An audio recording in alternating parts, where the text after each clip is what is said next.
Bom dia pessoal, novamente. A gente vai, nessa aula de hoje, discutir um pouco sobre a parte de projeto de reatores WASB.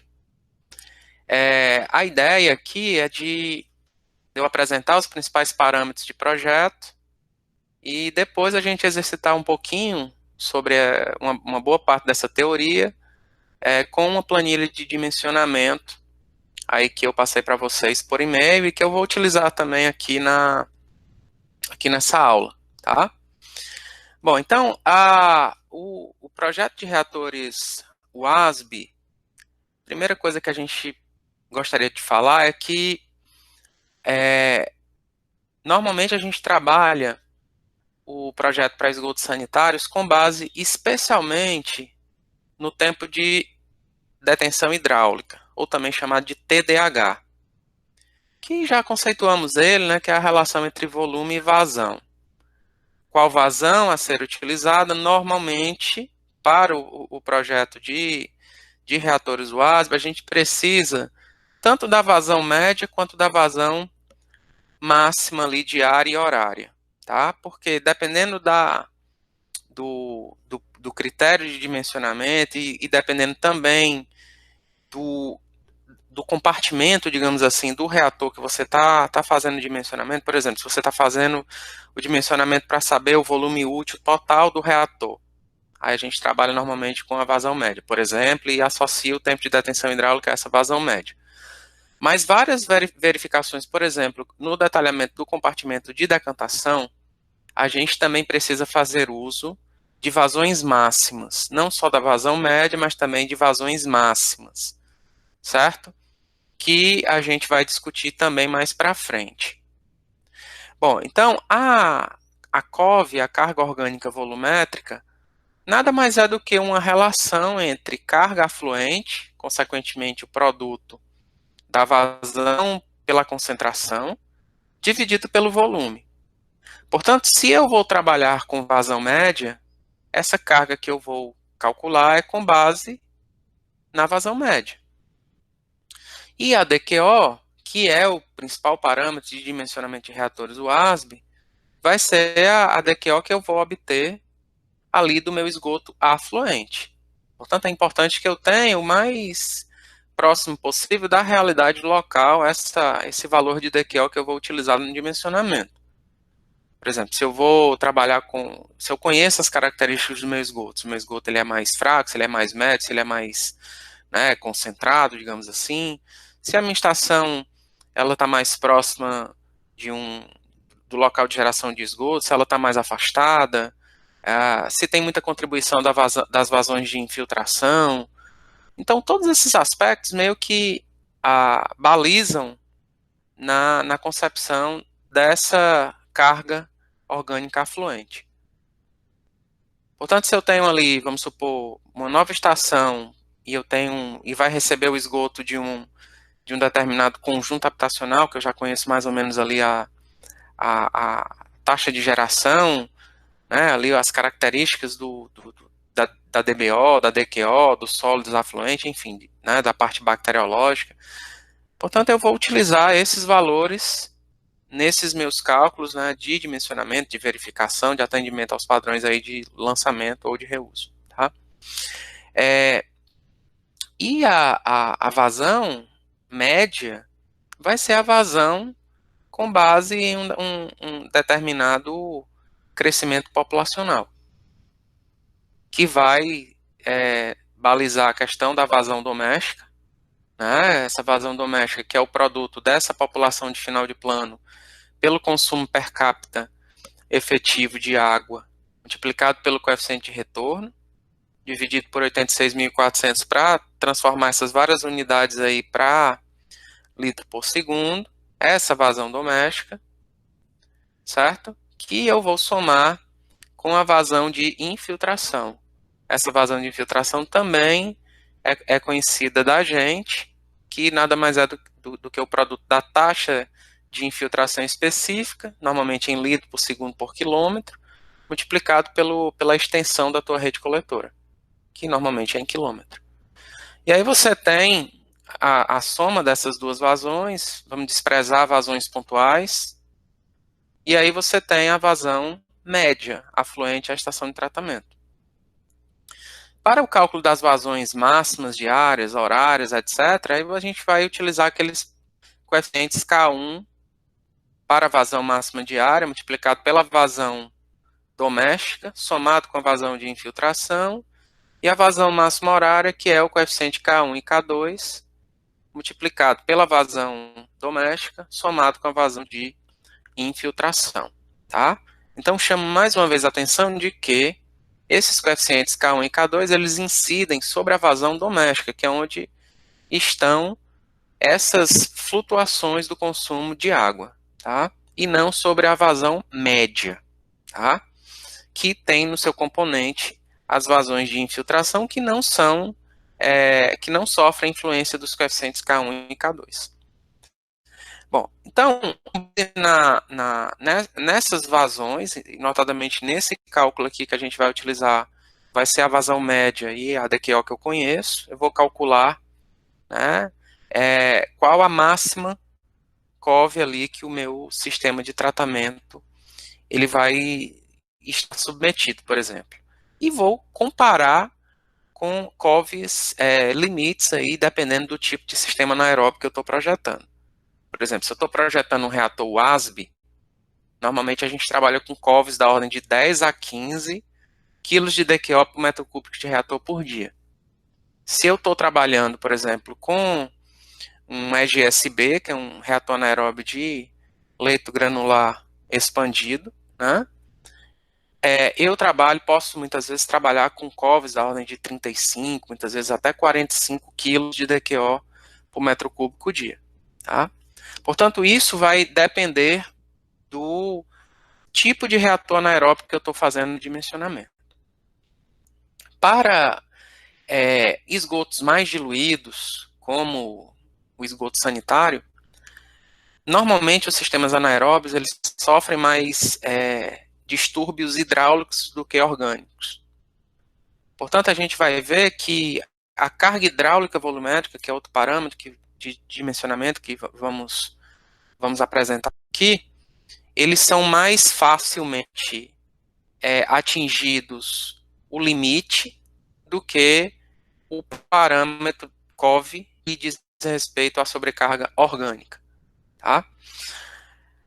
Bom, essa tabelinha é uma tabelinha utilizada aí no livro do professor Carlos Chernicharo, em que nós temos volume de reator contra do afluente, e aqui é apenas para demonstrar algumas coisas interessantes, né? Ou seja, para esgotos, se a gente pega aqui, para esgotos extremamente diluídos, né, vamos chamar assim, pouco concentrados, você tem que o tempo de detenção hidráulica é quem vai nortear o projeto de reatores anaeróbios. E para esgotos mais concentrados, para cargas orgânicas maiores, quem vai nortear o projeto do volume do reator, etc., né, como a gente está vendo aqui, vai ser essa carga orgânica afluente. Tá? Ou seja, para esgotos diluídos, eu calculo o volume do reator com base no tempo de detenção hidráulica que eu vou adotar, e aí a partir desse volume eu vou verificar qual a COV e qual a carga hidráulica volumétrica que o meu reator está submetido, e vou comparar com os valores limites. Para COV 10 a 15 kg de DQO metro cúbico dia e carga hidráulica volumétrica 3,5 metro cúbico dia, né, com base também aí na vazão média. E aí a gente vai ter a oportunidade de se debruçar com algumas equações e com as principais apreensões no tocante a esse conteúdo de dimensionamento. Bom, isso aqui é uma tabelinha, uma figurinha que eu peguei do material gerado no âmbito do INCT, em que a gente tem, imagine que um compartimento, o reator anaeróbio, um corte, né, de um reator anaeróbio, as várias unidades aqui que já discutimos, defletores, separadores trifásicos, tubos distribuidores do afluente, compartimento de distribuição do afluente, a parte de calha coletora do efluente, certo? E aí a gente observa os vários aspectos, né, aqui que precisam ser trabalhados no tocante ao projeto de reatores anaeróbios, né? Ou seja, unidades, por exemplo, de gerenciamento de escuma. Se eu vou projetar uma unidade de retentora de escuma dentro do separador trifásico para evitar problemas aqui de saída do meu biogás, por exemplo, né? Como eu vou trabalhar a questão das emissões odorantes aqui, como eu vou trabalhar nessa contenção desses gases odorantes e desta forma evitar problemas de dissipação desses gases odorantes aqui na saída do efluente, ou muitas vezes na retirada do biogás aqui do meu reator WASB, por exemplo. Como é que eu vou fazer o gerenciamento do lodo a partir das tubulações de retirada ou a partir das tubulações de amostragem de lodo.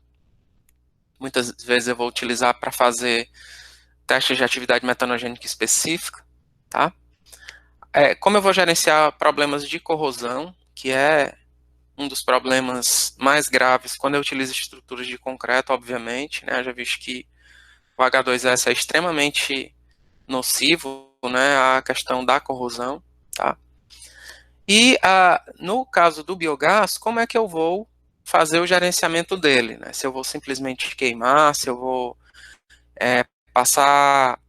se eu vou reaproveitar esse CHP, se eu vou usar esse biogás junto com outras unidades para fazer secagem de lodo, por exemplo, para gerar calor, ou se eu vou usar esse biogás para cocção, ou seja, depende do tipo de porte da minha estação, do meu reator WASB, dessa geração diária de biogás, que vai me nortear cada um desse conjunto de gerenciamentos, né? Por exemplo, que unidade eu vou usar para gerenciamento de lodo, se vai ser um leito de secagem, que é o usual, ou se eu vou ter que utilizar uma unidade de desidratação mecanizada, como uma centrífuga, como uma prensa desaguadora, etc. Certo? Tudo isso vai balizar o projeto do meu reator WASB. E aí, gente, com base nessa carga orgânica volumétrica que eu vou assumir muitas vezes, né, como limite, e da minha carga orgânica afluente, tudo expressa em DQO, eu vou determinar o volume do reator. Isso aqui é a prática mais utilizada para esgotos, né, para cargas afluentes, cargas orgânicas afluentes muito elevadas, né, como a gente viu naquele gráficozinho, tá? Ou muitas vezes para eu fazer a verificação de qual a COV que o meu reator está sendo submetido. Ou seja, quando eu pego esse volume que foi determinado pelo tempo de detenção hidráulica, e eu pego a minha carga e divido por esse volume, eu vou ter a carga ali real, né, que o meu reator WASB está submetido. Tá? Tempo de detenção hidráulica, que é exatamente essa razão entre o volume e a vazão, no caso a vazão média que a gente vai usar, e aí o volume vai ser o produto, né, aqui do tempo de detenção hidráulica pela vazão média. Tá? Obviamente que nas devidas unidades, ou seja, se eu estou usando um TDH em hora, eu preciso primeiramente convertê-lo para dia, para multiplicar, por exemplo, por essa vazão, que vai estar, por exemplo, em metro cúbico por dia, para eu ter um volume em metro cúbico. Tá? Ou seja, fazer as devidas conversões para expressarmos aí em metro cúbico de reator WASB. Essa tabela também é uma tabela que é utilizada aí como padrão na NBR 12.209, sobre o projeto de estações de tratamento de esgotos, e também citada nos livros textos aí, professor Carlos Chanichar, o livro que nós organizamos no âmbito da Rented no ano passado, que está disponível no site da FINEP, dentro do programa PROSAB, que está lá disponível aí para todos, tá? Que leva em consideração a temperatura, aqui a vazão média ou vazão máxima diária, e aí a gente tem um determinado valor de tempo de detenção hidráulica a ser obedecido. Observemos que aqui a gente tem um fator da temperatura, ou seja, quanto maior a temperatura, menor o tempo de detenção hidráulica que eu posso projetar o meu sistema de tratamento. Obviamente porque o aumento da temperatura acarreta no aumento da atividade microbiana e, consequentemente, menores tempos de detenção hidráulica são suficientes para garantir essa boa atividade microbiana dos diferentes micro-organismos anaeróbios. Portanto, para temperaturas, por exemplo, superiores aqui a 20 graus, normalmente a gente vem projetando reatores com TDAH da ordem de 6 a 8 horas, tá? É importante a gente comentar que ser conservador aqui eu acho que é prudente, né? Porque a gente sabe muitas vezes que as estações anaeróbias elas não vão ser adequadamente operadas. Muitas vezes a gente tem um aporte de material inerte, de areia, por exemplo, que vai fazer com que esse volume útil do reator seja diminuído e, consequentemente, o volume, o TDAH real ali daquela estação de tratamento. Portanto, vale a pena a gente projetar, por exemplo, reatores com TDAH da ordem de 8 horas, por exemplo, né, dando essa gordurazinha, para imaginarmos uma situação mais adversa de operação e a gente não ter ali uma diminuição das eficiências esperadas de remoção de DQO. Tá? E aqui, se eu vou fazer o dimensionamento com base na vazão máxima diária, e aí, obviamente, tudo que eu vou calcular, carga, enfim, tudo isso é com base na vazão máxima e não na vazão média. Mas aqui, normalmente, eu faço uso da vazão média, né, para o dimensionamento aqui do volume de reator. E com base nessa vazão média e também com base nesse volume, eu vou estimar, vou calcular qual a carga hidráulica volumétrica real. Tá? E essa carga hidráulica volumétrica, também conforme a NBR 2209, também com base nos livros textos, não pode ultrapassar o valor de 3,5 metro cúbico dia, tá? Com base na vazão média. Se a gente observar, né, a carga hidráulica volumétrica é o quociente entre a vazão média e o volume, que é exatamente igual a 1 sobre o inverso do tempo de detenção hidráulica. E aí, um dos aspectos mais importantes do uso de tecnologia anaeróbia, notadamente sistemas de alta taxa, como os reatores WASB, é exatamente a capacidade de reaproveitamento desse biogás.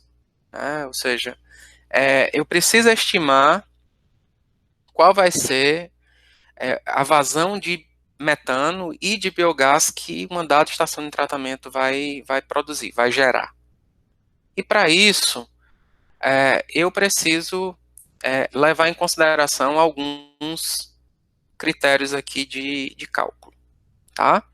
Bom, se a gente pegar a estequiometria da reação, né, ou seja, metano mais 2O2 dando CO2 e água, né,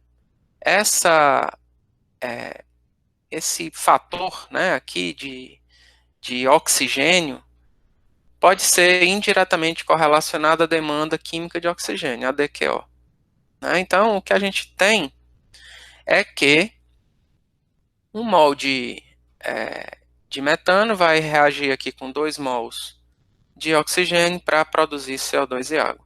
Tá? Ou seja, 16 gramas de metano vai reagir com 64 gramas aqui relativo a esses 2 mols de oxigênio.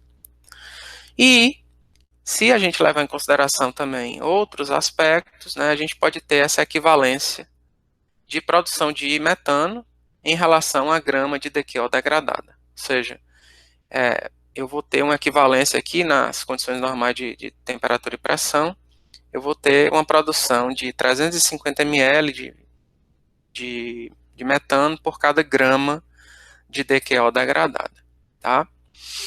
E a minha vazão de biogás, né, aqui, ela vai ser uma relação entre a minha fração de DQO transformada em metano, né, aqui vazão de metano, aqui DQO transformada em metano, dividido por esse parâmetro KT, que leva em consideração alguns aspectos, né, como temperatura operacional do reator e alguns valores de equivalência. Tá? Então, KT, por convenção, é o produto da pressão P multiplicado por esse parâmetro K, que é a DQO correspondente a 1 mol de metano, que é exatamente esse 64 aqui, né?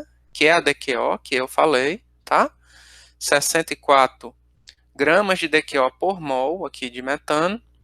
O R é a constante universal dos gases e o T é a temperatura operacional do reator.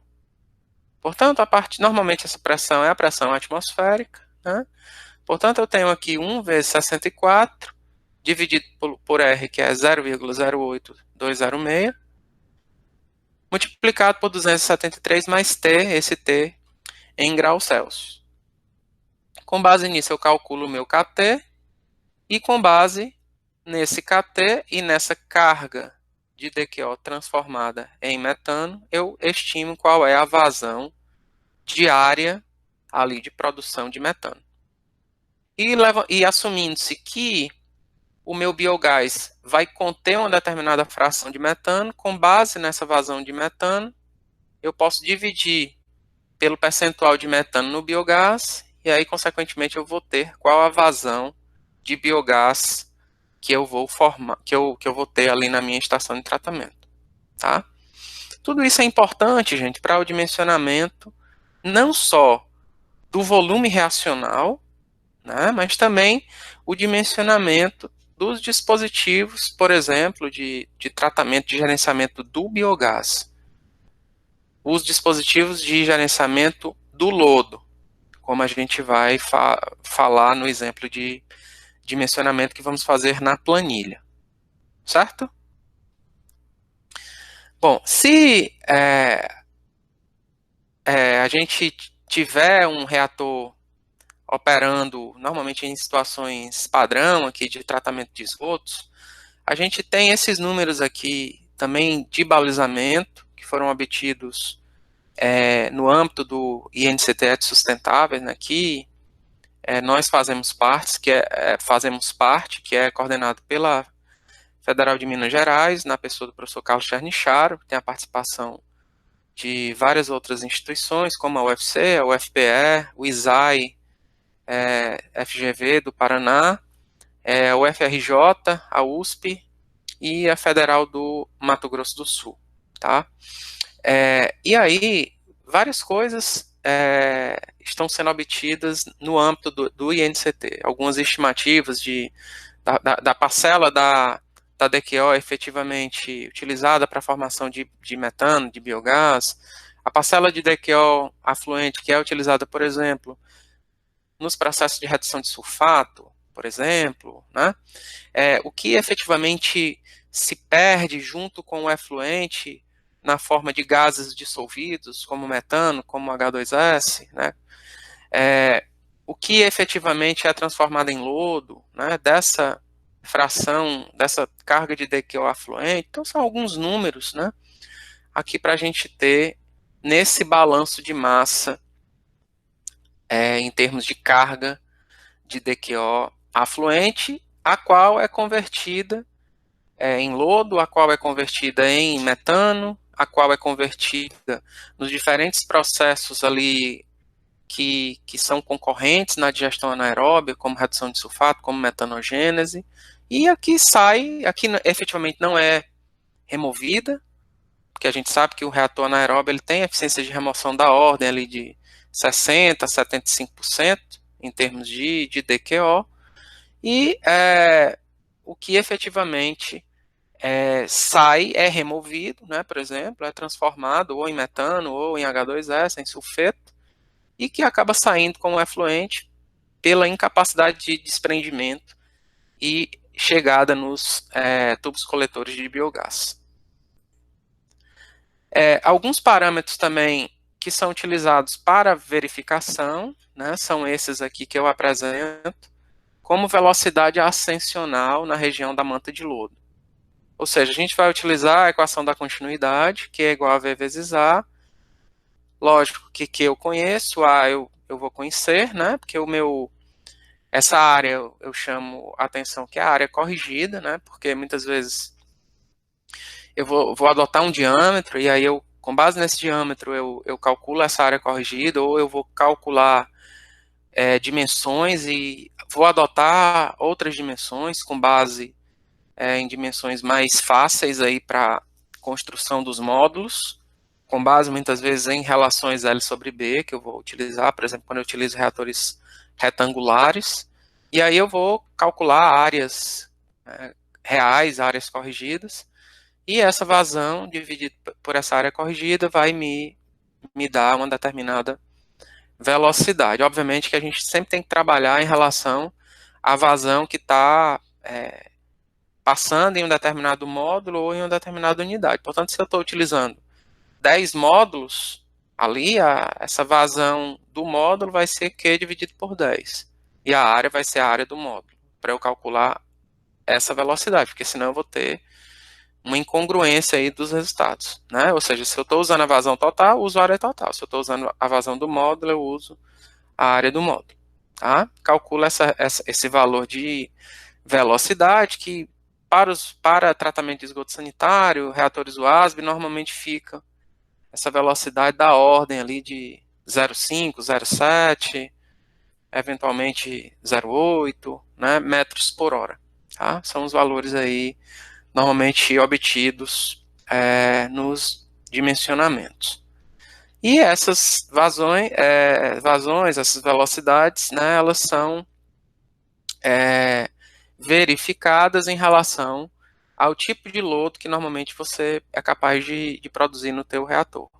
Para esgoto sanitário, normalmente a gente tem lodos com aspectos mais floculentos, né? Raramente temos lodos com características mais granulares para esgoto sanitário, tá? Eventualmente, mas normalmente temos lodos, quando muito, floculentos, tá? Podemos ter até um lodo granular ali mais na parte inferior do reator, mas em termos de constituição geral temos mais lodos floculentos e eventualmente lodos dispersos. Tá? Esses aqui são alguns valores de vazão média, 0,3, 0,5 a 0,7 metros por hora, para vazão máxima ali de área abaixo de 1,1 metros por hora e picos temporários ali abaixo de 1,5. Esses valores também são sugeridos aí nos livros textos de tratamento anaeróbio, tá? E se eu tenho um lodo granular, aí o meu sistema de tratamento é capaz de suportar velocidades ascensionais na região da manta de lodo maiores, de 6 a 10 metros por hora. Essas velocidades são utilizadas aí quando projetamos sistemas EGSB, ou muitas vezes de circulação interna. Ok? Em termos de altura de reator, são essas alturas típicas, aqui de 4 a 5 metros para reatores UASB. A NBR 2209 limita essa altura a 6 metros. E aí nós temos sugestões aqui de alturas de compartimento, tanto de decantação quanto de digestão. Uma vez mais, compartimento de decantação fica na parte superior do reator UASB e compartimento de digestão na parte inferior do reator UASB. Né? Ou seja, aqui é onde eu vou ter como principal função a transformação da matéria orgânica em biogás, por exemplo, e nesse compartimento de decantação é onde eu vou ter que garantir a separação sólido-líquido. Ou seja, que eu não tenha, aqui no compartimento de decantação, perda de sólidos.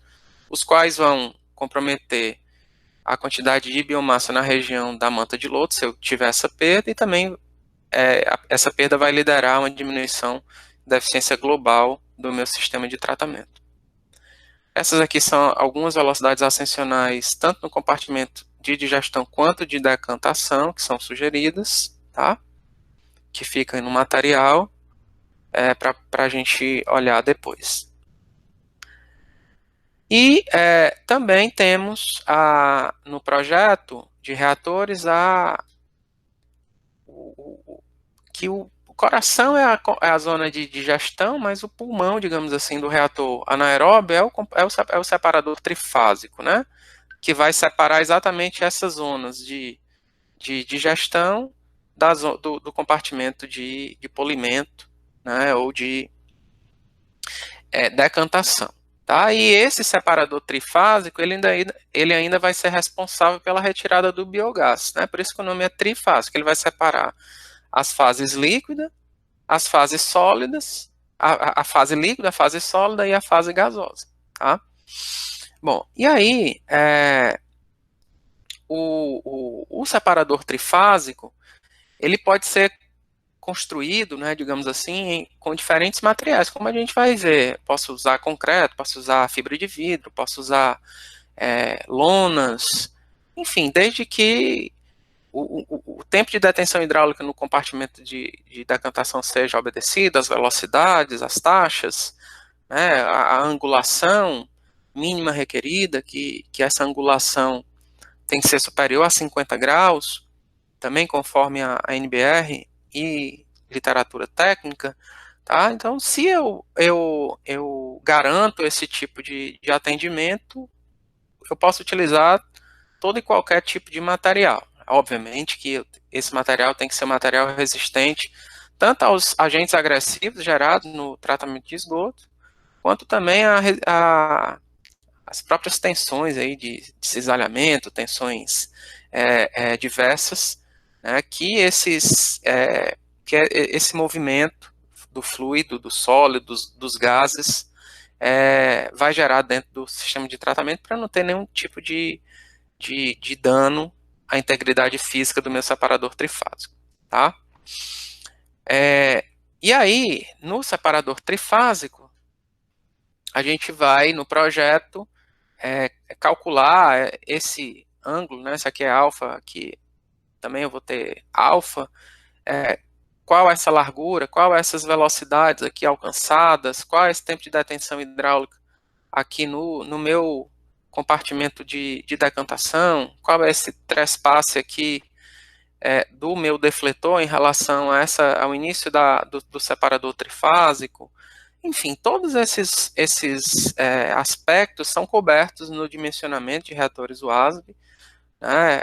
Essa altura H1, essa altura H2, essa altura H, que vai ser a altura relativa ao meu compartimento de decantação, e que eu tenho que atender a todas essas recomendações técnicas para projetar adequadamente não só o volume total do meu reator, o qual vai liderar para um dado tempo de detenção hidráulica, né, ali, uma dada carga orgânica volumétrica, carga hidráulica volumétrica, mas também atender a esses vários aspectos em relação ao compartimento de decantação, tá? Que é tão importante quanto esse outro dimensionamento mais geral, certo? O sucesso do reator WASB está intrinsecamente ligado a um bom projeto de sistema de separação trifásica.